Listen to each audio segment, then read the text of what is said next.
Mapagpalang araw po sa atin lahat. Meron tayo ditong siservisan, isang window type air conditioning. At ito yung kanilang bahay. At ating lilinisin yung kanyang isang window type air conditioning. Ito yung ating service na pinandadayo kapag tayo ay may mga ginagawang gawain. Ay ito yung daladala natin. So ito yung ating mga gagamitin mamaya. Meron tayo ditong pressure washer, may dala na rin tayong timba na lagayan ng tubig.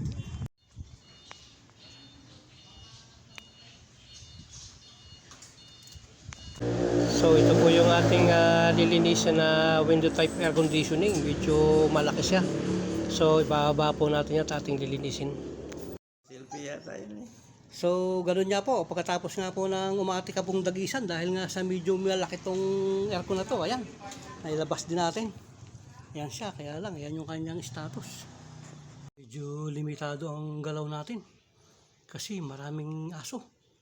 Ayan oh, mukhang matatapang pa naman, ay nandun yung ating extension na yun, sa lugar na yun. Mahirap nating malapitan tong asong to, kailangan natin ng rescue ng may-ari para ma-plug natin yung ating pressure washer. Basta medyo gato-gato na yung mga kahan niya. Hindi ko na minabuti kong inangatan na lang. Tinukuran ko lang ito ng ignition wrench para maiubo ka lang natin yung kanyang condensing unit.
Yun, pagkatapos ng matikabong linisan, ayan na siya. Linis na niya, oh. Puti. Pati yan, oh. Yan. So, okay na yan. Ito na lang ating bubugahan dyan. Ito.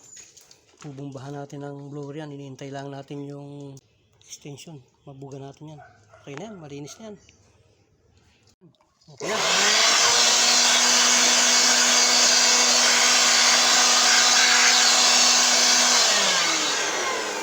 Kabit din natin yung ating nilinis na aircon at okay na yan. Na-testing na rin natin at okay na. So maraming salamat po at isang mapagpalang araw po sa atin lahat. Ganda ng pusa na to. Ayun oh. So dyan po natatapos yung ating project. Maraming po salamat at nawa po yung biyaya at pagpala ng ating Panginoon ay sumatin lahat. Asa nga po ay nandito na rin lang tayo sa bayan. Ay minabuti na rin natin na dumaan sa palengke. Ngayon, palibhasa nga ay tanghali na. Wala na halos isda. So, titingnan tayo kung anong ating kaibigan dito.